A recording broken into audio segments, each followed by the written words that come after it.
Hola, hello, good day. Just taking a nice deep breath, just allowing, mm, without, you could say, without expectations or without trying to manipulate it, without trying to control it. Hmm. Ah, beautiful. Freedom.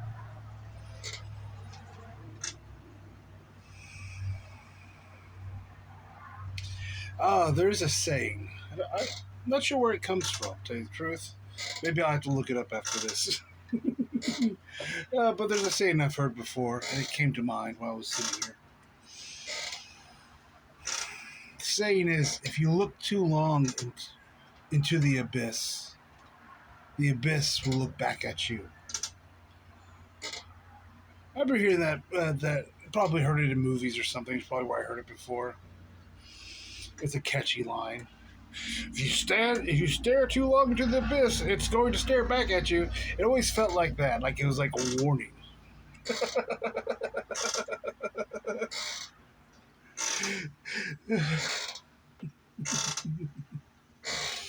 If you look too long into that void, into that great expanse,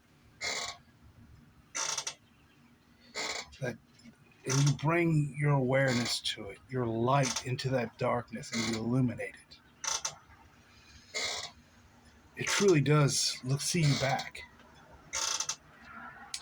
Because I've talked about this before, everything, it's a mirror, it's a reflection.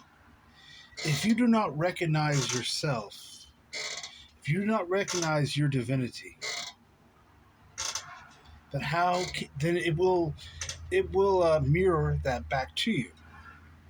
Your divinity will not recognize you because it is compassion.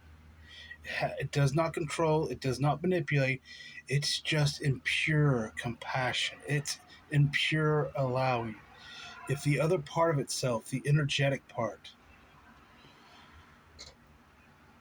doesn't want to recognize itself, doesn't want to see itself, then the I am, that great void, oh, that chasm, that endless eternity that is you of all potentials, will turn its back on you. Not because it's upset or angry, just because it's compassionate. If the human turns its back on itself, the other part of itself turns it back onto the human. It's a mirror. It reflects that back to you. It gives you compassion. It allows you to have that experience, that experience of separation.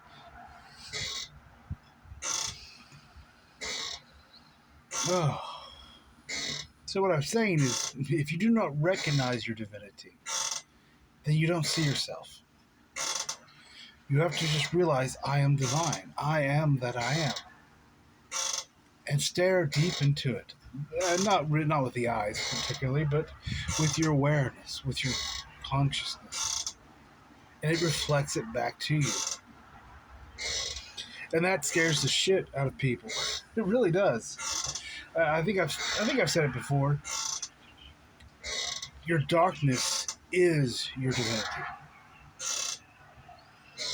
That passes I exist. That passes I am that I am. That is just the celebration of being.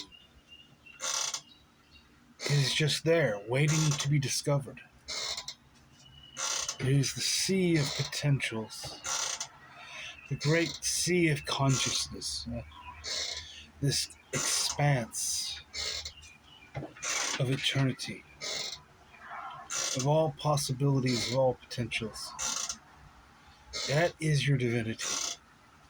When you take your awareness into that, that can be scary.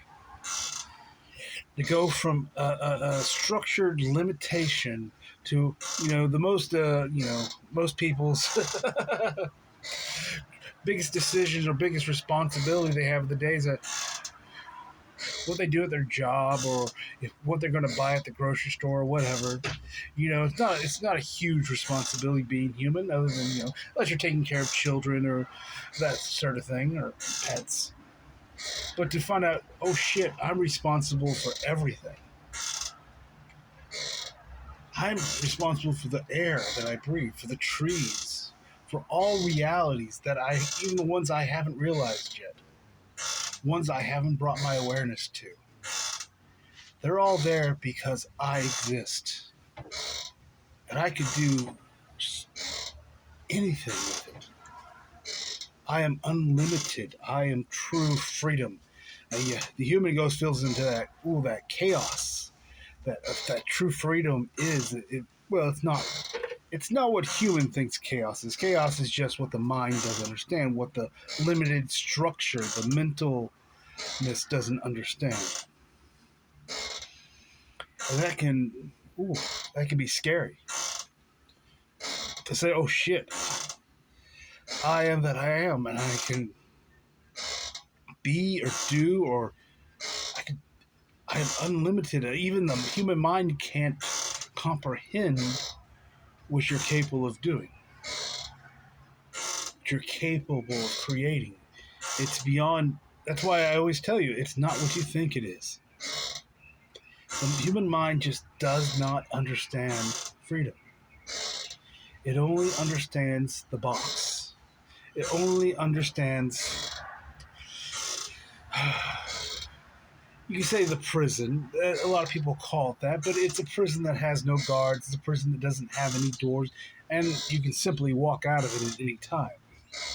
So it's not really a prison. It just has the appearance to it because the mind can't see the end of things. It can't see that multi-dimensional reality of things. It sees everything as limited. It thinks it has to get a key, unlock the door, walk through the door. It does everything in a linear fashion. It thinks that way. When there is no door, you don't need to move, because I've talked about this before as well. You do not move. There is no space and time. It doesn't exist. It's created within you. So you create the illusion of space and time, the illusion of movement, but you do not move. The I am that I am, that divine part of you, that consciousness that is you, has never moved. Because there's nowhere to go. There's just the expansiveness of yourself. It's all internal. So what you're doing is you're creating a movement or a multi-dimensional layers of yourself that you're putting together into like a movie. You're playing it through yourself. You're moving, which through that movement you create the energy which comes from you. It's a side effect of the creation of this illusion of movement.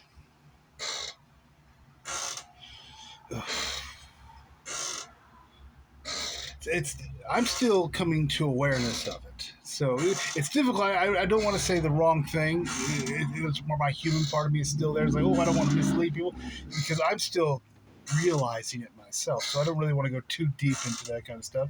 And it's something you'll realize for yourself at some point. Right now, because a lot of times the knowingness can just come in as movement, as a feeling, and as a knowingness. It doesn't come very structured.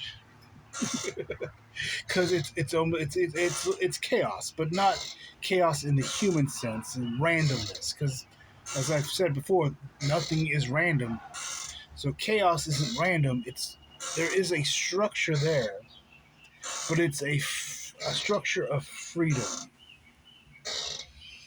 That, I guess at the end of the day, maybe it's not even structure. It could be debated. You could see it. It's in the and. It can be this and it can be that. It is structure and it is not. That's kind of the beauty of the multidimensional reality, of the multidimensional you. You could be multiple things simultaneously, and they can seem to be opposing each other, but they work with each other. Just like I've talked before about gravity and dark energy. Dark energy is kind of like I've talked about it before, anti-gravity. We'll just call it that, anti-gravity and gravity. You have both in this reality. Anti-gravity is pushing things apart. It is expanding things. It is creation. Then you have gravity coming in and it keeping things together. They're not opposing forces. They're working together. Without them, you couldn't have the structure and the freedom that you have. Because if you just had gravity, then the universe would just have fallen back in on itself and popped out of existence probably.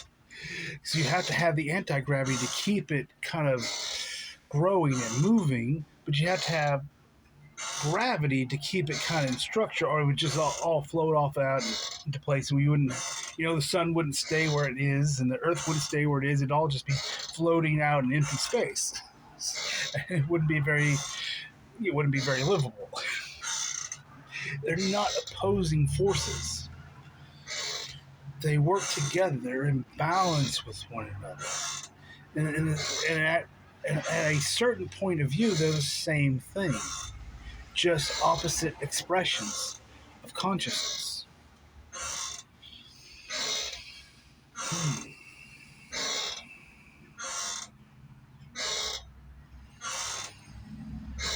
Oh. Beautiful. Oh. Reality is such a beautiful creation.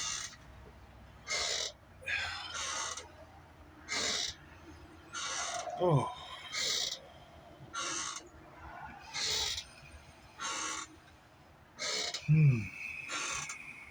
Oh. It is beautiful. I gotta take a little moment for myself. Have some of my tea. Oh.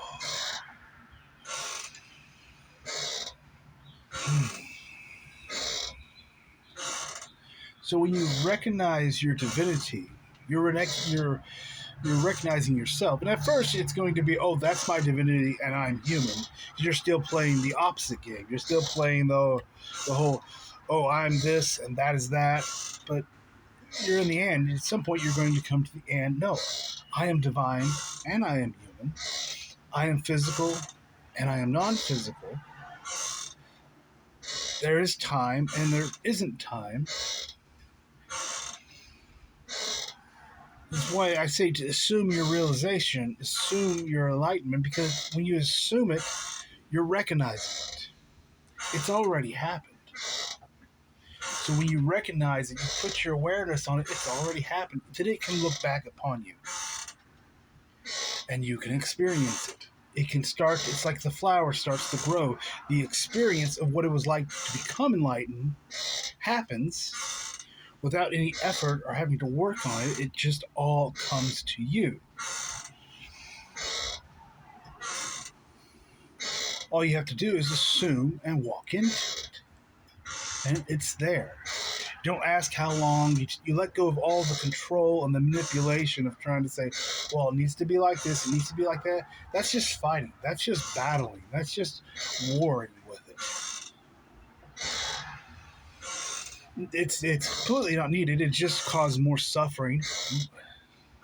You just allow it. You just open yourself to the allowing of it.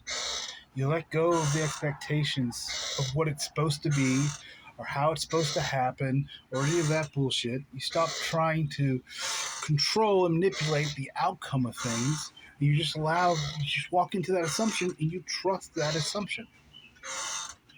I'm already enlightened. I'm already realized.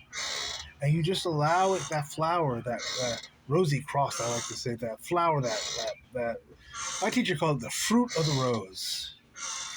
You allow it to bloom, and you get that fruit of the rose. It just comes to you. You don't have to go out and plant the flowers. It's already happened. You just assume it's already happened. You assume everything is about your realization, because it is. As soon as you assume that it is, that is what is mirrored back to you. That's how reality works. It's a mirror. I assume the way the trees here are flapping in the wind is about my realization. Do I need to understand what it means or what it's about or how the fuck a flapping tree in the wind can be about my enlightenment. No, you just let go of it. You know, you hit a red light on your way to work. What do you like to work? It's about my realization. It's about my enlightenment. You don't need to understand how. You just allow it. Just take a deep breath. It's about my enlightenment. I have no fucking clue mentally how this could possibly be about my enlightenment. It doesn't fucking matter. The mind will never understand it. If you just keep going into the mind, you'll just get more division, more separation, more cutting things up and dissecting them and putting them into categories. And it's just, I know that more mental masturbation, more chemical high of the brain. You can choose that. It's okay. But I just say there's alternative.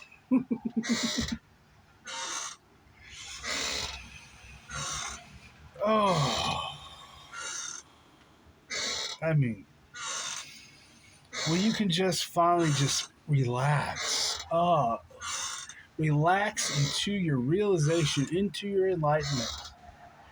You stop putting up all the barriers and fighting it and trying to figure it out, trying to learn everything. Oh, I tried to learn everything because I knew absolutely nothing about enlightenment or realization when I started it. It was a very foreign concept to me. It just kind of, some days my human wondered, how the hell did I find myself here? It seemed to be pretty strange. This was never where I thought my life would be going. I wasn't looking for it. I wasn't searching it. You could say I was looking for something, but the human didn't know what it was. I was trying to find something because life didn't make sense. And finally, I listened to the heart. And the heart is what actually, I think I talked about this one of my last videos. The human itself doesn't really give a shit about enlightenment. Because the human does not become enlightened. It does not. It will not ever become enlightened. It is just the experiencer. That does change at some point. But that's a little early to talk about that. But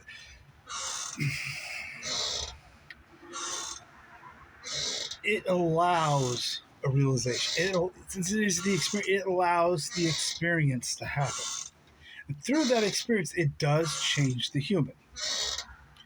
The human stops battling and fighting all the conflict with itself. At a point, it allows integration of itself with the divine. But the human still is just the human at the end of the day, which is great. We love the human. It's a beautiful thing. Yes, quite annoying. Smells kind of funny sometimes. A bit hairy. But the human is a beautiful, beautiful thing. A beautiful thing to be human. And yes, annoying at times too, but very beautiful. Oh, southern sweet tea on a hot, humid summer day here in the South. You can't come to the South. I'd say one thing about the South, they put way too much sugar in their tea. Look at the place I go here, they don't put as much, but you go to some places here in the South, and oh my God, they put a pound of sugar in a cup this big. You're like, oh my God, I'm gonna get diabetes before I even finish the drink.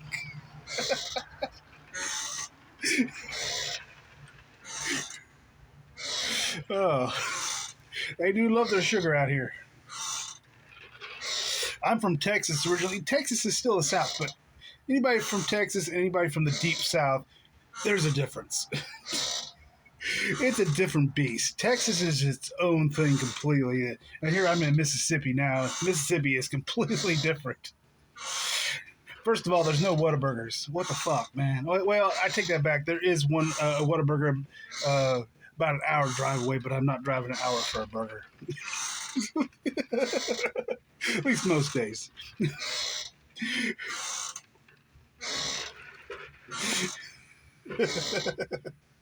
If you're from Texas, you understand. Whataburger is kind of like it's almost a religion in Texas. Kind of like if you're from California, it's that In-N-Out burger. Every place has its own thing. And when you leave it, sometimes you miss it. You're like, oh, man, I really like a Whataburger right now, but do I want to drive all the way to Gulfport to get one? In this 90, I think it's 94 degrees, but it's way hotter with the humidity. Oh, was that a good distraction? Gets you off all the things we were talking about. We just went and talked about cheeseburgers. Oh, I love a good cheeseburger. Apologize to the vegetarians out there. Eat your salads. Be happy with it. I'll have my cheeseburger with my sweet tea.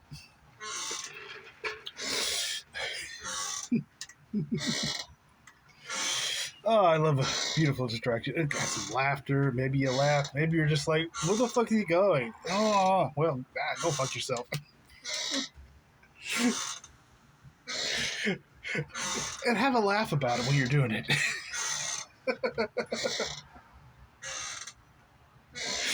Stop taking things so seriously. No, everything doesn't have to be so serious.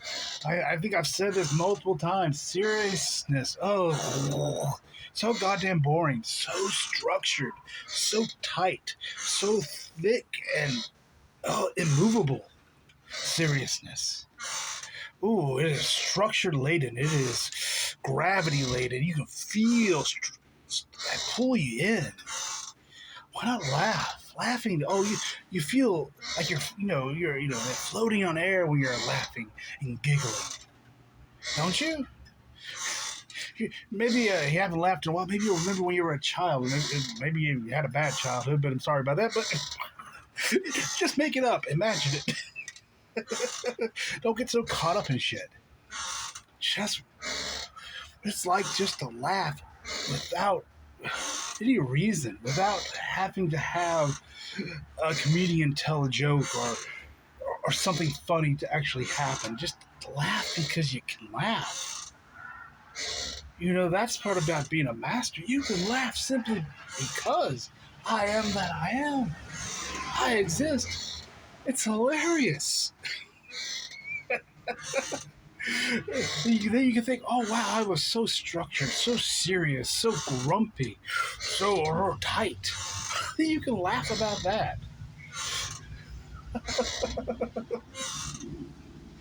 Oh, it's so beautiful. You can laugh how beautiful, because you don't just laugh because something's funny. There's that laughter and just the joy of things, that true enjoyment.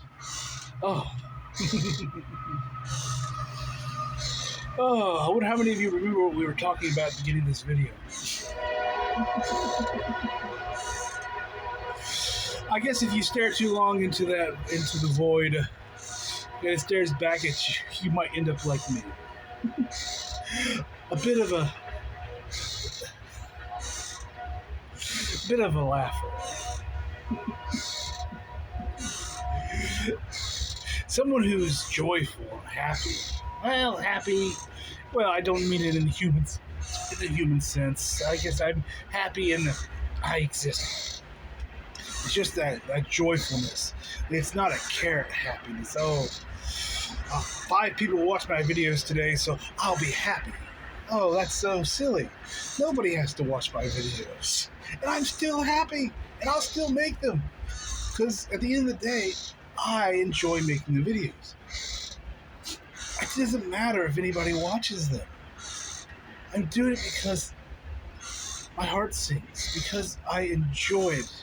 It is an expression of myself. Who gives a shit if anybody gives a fuck about it? It's like me. I'm expressing myself being a master. I don't need to go around and tell everybody I'm a master. They don't give a shit. But I can enjoy the expression. If no one else wants to. I am perfectly fine with that. Sitting here on my porch swing and just enjoying the experience of being a master. Enjoying that expression that I'm radiating. No one else wants to see it. That's on them. They can see it if they want to or not. I guess the only thing that's important is that I see it. Uh, yeah, I'm not sure if that broke up. Phone's getting a little. Video's getting a little weird. I might have to end it soon. I'm probably running out of memory. But yes, like I said, the important thing is I see myself. I see myself. And when I see myself looks back at me. That darkness is your divinity. Just bring your awareness, your light to it. Look long and not hard.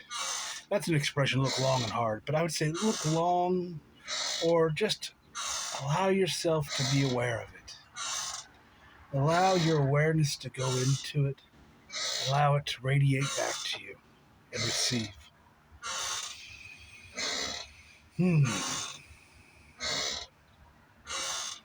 I think I'm going to end that here. I wish you all a wonderful day. As always, this is a joy and a passion for me. Thank you once again.